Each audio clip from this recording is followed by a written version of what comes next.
We are analyzing a dynamical system governed by a piecewise affine map. Every time the system evolves, the state spawns two new potential branches, creating cascades of potential paths that we need to track. The system is bounded between 0 and 1, divided into an L side up to 2/3 and a U side up to 1. We track cylinders, point intervals following L and U paths, to determine which survive and which hit a dead end. To measure how the system grows, the standard approach was to count every individual dead-end signal, every time a branch attempt falls outside the 0 to 1 domain. We called this metric delta R, representing the total count of failed child branches in a given generation. But because the system branches at every step, the number of path attempts we have to check grows exponentially. Tracing millions of individual paths to count every failure quickly exhausts our computational capacity. Solving this requires a structural property that lets us determine branch survival without performing a brute force search of every possible extension. Theorem 4.11 provides a shortcut. Instead of simulating intervals forward, we use inverse branch maps to look at the system's history in reverse. This method relies on one coordinate, the lower endpoint of the cylinder domain, denoted as L. Because strictly increasing affine functions preserve point order, testing just this lower endpoint mathematically determines the survival of the entire interval. The survival of every subsequent generation in that path is predetermined by the exact fractional position of this one real number. We can now use this coordinate to find the exact thresholds for survival. First, we must know where L sits to allow an L extension survival. The inverse map for the L branch is a contraction. It scales any input value by a factor of exactly 8/9. For an L extension to be valid, the result of this scaling must fall within the L domain, which ends at 2/3. This gives us our first inequality. 8/9 of L must be strictly less than 2/3.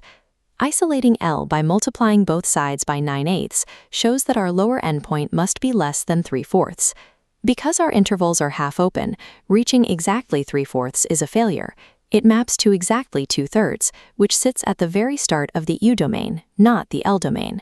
If a parent cylinder has a lower endpoint at or above 3/4, its L branch child will always fail to realize. We apply the same logic to the U extension to see how its survival threshold differs. The inverse map for the U branch uses the same 8/9 scaling factor, but it adds a shift of 2/3 to move the point into the upper domain. Since this is the upper bound of the entire system, the mapped output simply has to stay below the absolute limit of 1. Our second inequality is 8/9 of L plus 2/3 is less than 1. Subtracting 2/3 from both sides leaves us with 8/9 of L is less than 1/3. When we isolate L this time, we find the threshold is much tighter. The lower endpoint must be less than 3/8 to support a U extension. While the scaling is the same, the geometric shift makes the U branch significantly harder to maintain than the L branch.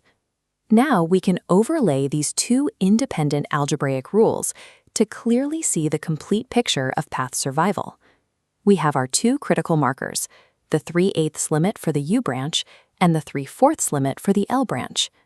In the lowest zone, from 0 to 3/8, the endpoint satisfies both inequalities. Here, the parent cylinder produces two surviving children. We label this the B region for both. In the middle zone, between 3/8 and 3/4, the endpoint has crossed the threshold for U survival. The U branch dies, but the L branch survives. The parent produces exactly one child. Finally, in the region above 3/4, the endpoint is too large for either branch to survive. The cylinder hits a dead end and produces 0 children. Because 3/8 is strictly less than 3/4, these survival conditions are nested. This proves a structural impossibility. A cylinder can never survive a U extension if it has already failed an L extension. There is no such thing as a U-only survivor. Identifying these three zones allows us to correct the way we count system loss. We can finally explain why our previous metric, the delta R count of dead attempts, was giving us the wrong results. We previously assumed that every time a branch attempt failed, it represented the loss of a unique parent path, but the trichotomy shows that failures are not distributed 1-to-1. Look at the red zone, where the L branch fails. This only happens when the endpoint is at or above 3/4. This corresponds exactly to our 0 survivor region, which we call Z sub R. Every L death we count comes from this zone. Now look at the U branch. It fails much earlier, anytime the endpoint is above 3/8. This failure spans two regions, the 1 survivor zone, O sub R, and the 0 survivor zone, Z sub R. When we combine these counts, we see that the total number of dead attempts, delta R, equals O sub R plus 2 times Z sub R. The geometry reveals why the old counting method was biased. It double counts every parent in the red zone because those parents fail twice. Resolving this error changes how we model the entire system's growth. Tracing millions of individual paths to see which ones survive is no longer necessary. Because these three zones are exhaustive, we can stop looking at individual cylinders and start looking at the distribution of their endpoints. We replace the expanding tree with a linear transfer operator. It tracks the density of lower endpoints as they pass through our geometric filters, separating and multiplying according to the rigid rules of the three zones. This operator allows us to calculate the exact entropy of the system, the rate at which new paths are created, without the risk of combinatorial explosion.